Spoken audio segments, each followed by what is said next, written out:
ठाणे शहरातील नाल्यांना पूर आल्यास त्याची तात्काळ माहिती ठाणे महापालिकेला मिळावी यासाठी 8 नाल्यांवर सेन्सॉर यंत्रणा बसवण्यात आली असून 52 नाल्यांवर 24 तास कामगार तैनात करण्यात येणार आहेत. शून्य जीवितहानी हेच लक्ष्य असल्याचे उपमुख्यमंत्री एकनाथ शिंदे यांनी सांगितले. महापालिका हद्दीतील मोठ्या नाल्यांना पूर येण्याची शक्यता आहे. अशा 8 नाल्यांवर सेन्सॉर यंत्रणा बसवण्यात आली आहे. नाल्याचे पाणी धोकादायक स्थितीमध्ये आल्यावर त्याची तात्काळ माहिती आपत्ती व्यवस्थापन कक्षाला मिळेल आणि नागरिकांना सुरक्षित ठिकाणी स्थलांतर करणे शक्य होईल, असा विश्वास उपमुख्यमंत्री श्री एकनाथ शिंदे यांनी व्यक्त केला आहे. राज्यातील मान्सूनच्या आगमनाच्या पार्श्वभूमीवर हवामान खात्याने ठाणे जिल्ह्यासाठी मुसळधार पावसाचा इशारा दिला आहे. नागरिकांची सुरक्षा सगळ्यात महत्त्वाची असून त्यासाठी सर्व यंत्रणा सतर्क आहेत, असे प्रतिपादन उपमुख्यमंत्री एकनाथ शिंदे यांनी ठाणे महापालिकेच्या आपत्ती व्यवस्थापन कक्षाला भेट दिल्यावर केले.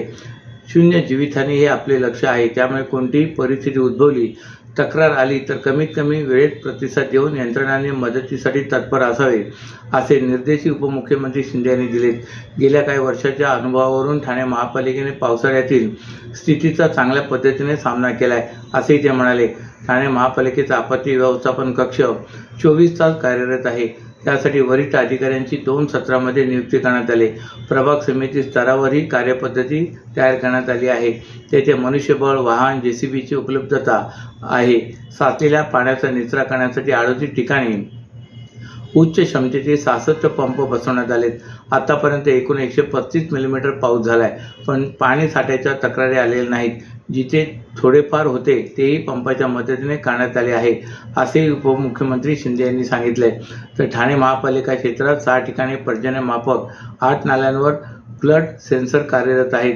52 संभाव्य ठिकाणी पाऊस पडत असताना कर्मचारी तैनात करण्यात आले आहेत. तसे 29 जवानांचे TDRF पथकी तैनात असल्याचे उपमुख्यमंत्री शिंदे यांनी स्पष्ट केले. C1 गटातील अति धोकादायक 90 इमारतींपैकी 42 इमारती रिकाम्या आहेत. 6 इमारतीतून रहिवाशांना इतरत्र हलवण्यात आले आहे. तसेच 197 कुटुंबांना स्थलांतरित करण्याचे काम सुरू आहे, असेही ते म्हणाले. ठाणेकर नागरिकांच्या समस्या ऐकून त्याचे निरासन करण्यासाठी राष्ट्रवादी काँग्रेस शरदचंद्र पवार पक्षाचे राष्ट्रीय सरचिटणीस डॉक्टर जितेंद्र आव्हाड यांच्या उपस्थितीत जनसंवाद अभियान राबवण्यात येत आहे. या जनसंवाद अभियानाच्या अनुषंगाने अनेक ठाणेकरांनी डॉक्टर जितेंद्र आव्हाड यांच्यासमोर आपल्या तक्रारी मांडल्या. डॉक्टर आव्हाड यांनी देखील नागरिकांच्या या समस्याची सोडवणूक करण्यासाठी ठाणे महानगरपालिका अधिकाऱ्यांना धारेवर धरून नागरिकांना समस्यामुक्त केले. दरम्यान ठाणे महानगरपालिका मूळ समस्या बाजूला सारत आहेत. क्लस्टर, नालेसफाई, रस्ते बांधणी, अनधिकृत इमारती आदी प्रश्नाबाबत जितेंद्र आव्हाड यांनी पालिका प्रशासनाचे वाभाडे काढले. ठाणेकरांच्या समस्या जाणून त्यावर तोडगा काढण्यासाठी राष्ट्रवादी काँग्रेस शरद पवार पक्षाचे जिल्हाध्यक्ष सुभाष देसाई, कार्याध्यक्ष प्रकाश पाटील यांच्या पुढाकाराने ठाणे महापालिका मुख्यालयातील धर्मवीर आनंदीगे सभागृहात जनसंवाद अभियान आयोजित केला होता. यावेळी शेकडो नागरिकांनी डॉक्टर जितेंद्र आव्हाड यांची भेट घेऊन आपल्या समस्या मांडल्या. यावेळी आलेल्या तक्रारीवर भाष्य करताना डॉक्टर आव्हाड म्हणाले की नागरिकांचा क्लस्टर डेव्हलपमेंटला विरोध आहे. मानपाडा भागातील हजारो लोकांना आपले घर स्वतःच विकसित करायचे आहे, तरी त्यांच्यावर दादागिरी केली जात आहे. येथील आरोग्य केंद्र आणि 600 विद्यार्थी संख्या असलेली शाळा जमीनदोस्त करण्यात आले. ठाणे शहरात पाणी नाही, गटार नाही, कचराकुंडी नाही, याकडे ठाणे महानगरपालिकेचं लक्ष नाही. मात्र क्लस्टरचा हव्यास आहे. स्वतंत्र पूर्व काळापासून राहणाऱ्या लोकांवर दादागिरी का केली जात आहे, असा सवाल आव्हाड यांनी उपस्थित केला आहे. काही दिवसांपूर्वी कल्याणमध्ये इमारतीचा स्लॅब कोसळून 6 जणांचा मृत्यू झाल्याची घटना ताजी असतानाच काल मध्यरात्री वागळेशेठ भागातील किसननगर परिसरात असलेल्या नंदादीप इमारतीचा काही भाग कोसळल्याची घटना समोर आली. सुदैवाने या घटनेत कोणतीही जीवितहानी झाली नाही. सुरक्षेच्या दृष्टिकोनातून इमारतीतील 17 कुटुंबांना तत्काळ हदोरी येथील ठाणे महानगरपालिकेच्या शाळेमध्ये स्थलांतरित करण्यात आले असल्याची माहिती ठाणे महापालिका आपत्ती व्यवस्थापन विभागाकडून देण्यात आली. किसननगर भागातील पंचपरमेश्वर मंदिराजवळ नंदादीप ही 50 ते 60 वर्ष जुनी इमारत आहे. ही इमारत 3 मजली आहे. या इमारतीच्या 3ऱ्या मजल्यावरील जिन्याची बाल्कनी आणि 3 छताचा काही भाग काल मध्यरात्री 2:30 वाजण्याच्या सुमारास अचानक कोसळला. या घटनेची माहिती मिळताच घटनास्थळी ठाणे महापालिका अधिकारी, आपत्ती व्यवस्थापन कक्षाचे अधिकारी, कर्मचारी, अग्निशमन दल, TDRFचे जवान, श्रीनगर पोलीस ठाण्याचे अधिकारी आणि महावितरणाचे कर्मचारी यांनी तातडीने धाव घेतली. इमारतीचा उर्वरित भाग अत्यंत धोकादायक स्थितीत असल्याने इमारतीतील कुटुंबांना तात्काळ हादोरी ठाणे महानगरपालिकेच्या शाळेत स्थलांतरित करण्यात आले. तसेच या इमारतीच्या शेजारील 2 इमारतीतील रहिवाशांना देखील तात्पुरत्या स्वरूपात सुरक्षित ठिकाणी हलवण्यात आले आहे. एकूण 37 रहिवाशांना हाजुरी येथील ठाणे महापालिकेच्या शाळेत हलवण्यात आले आहे. याबाबत उर्वरित कार्यवाही प्रभाग समिती आणि बांधकाम विभागामार्फत करण्यात येत आहे. महाराष्ट्रातील भगिनींना आधार देणारी राज्य शासनाची मुख्यमंत्री माझी लाडकी बहीण योजना. या योजनेअंतर्गत अल्प उत्पन्न गटातील 21 ते 65 वयोगटाच्या भगिनींना मिळणार दरमहा 1500 रुपयांची मदत. अर्ज करण्यासाठी 31 ऑगस्ट 2024 पर्यंत मुदतवाढ. कुटुंबाचं वार्षिक उत्पन्न 2.5 लाख रुपयांपेक्षा कमी असलेल्या महिला पात्र. कुटुंबाकडे पिवळं किंवा केशरी रेशन कार्ड असल्यास उत्पन्नाचा दाखला आवश्यक नाही.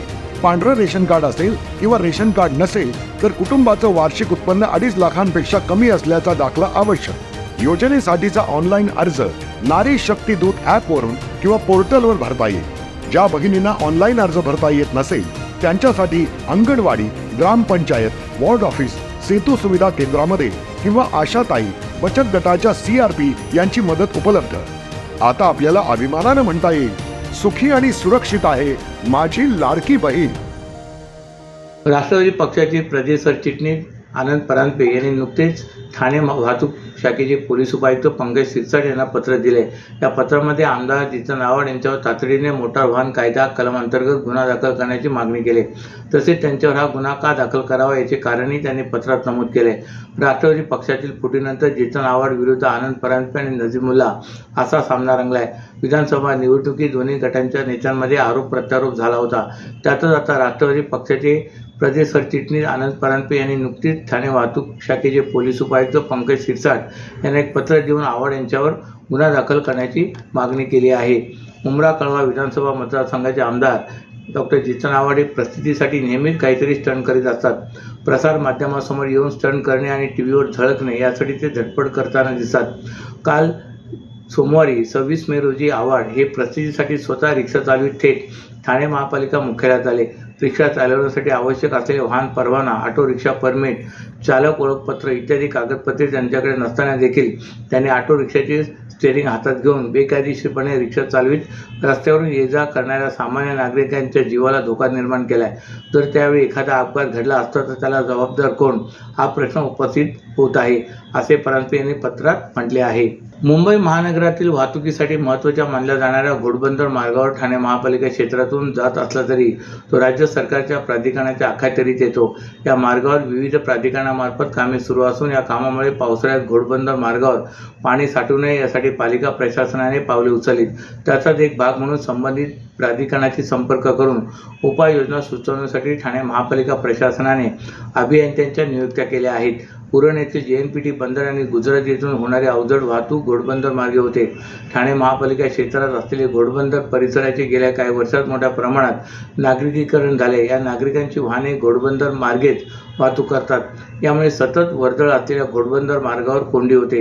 या मार्गावर गेल्या काही वर्षापासून मेट्रो प्रकल्प उभारण्याचे काम सुरू असून यामुळे रस्ता काही ठिकाणी अरुंद झाला आहे. त्यातच काही महिन्यांपूर्वी घोडबंदरचा मुख्य आणि सेवा रस्ता जोडण्याचे काम हाती घेण्यात आले. या कामासाठी गटाराची बांधणी करण्यात येत असून त्याची कामे पूर्ण झालेली नाहीत. त्यातच काही ठिकाणी जुनी गटारे तोडण्यात आली आहेत. यामुळे मार्गावर पावसाचे पाणी साठण्याची भीती व्यक्त होत होती. या अनुषंगाने ठाणे महापालिका क्षेत्रातून घोडबंदर मार्ग जात असला तरी तो मुंबई महानगर प्रदेश विकास प्राधिकरण आणि सार्वजनिक बांधकाम विभाग या प्राधिकरणाच्या अखत्यारीत येतो. परंतु दरवर्षी या मार्गावर पावसाळ्यात खड्डे पडतात आणि या मुद्द्यावरून पालिकेवर टीका होते. त्यामुळे यंदा घोडबंदर मार्गावर पाणी साठले तर त्यावरून पालिकेवर टीका होऊ शकते आणि नागरिकांचीही गैरसोय होऊ शकते. ही बाब लक्षात घेऊन ठाणे महापालिका आयुक्त सौरभ राव हे सातत्याने सर्व विभागांसोबत बैठक घेत आहेत. त्यापाठोपाठ संबंधित प्राधिकरणाशी संपर्क करून उपाययोजना सुचवण्यासाठी ठाणे महापालिकेने अभियंत्यांच्या नियुक्त्या केल्या आहेत.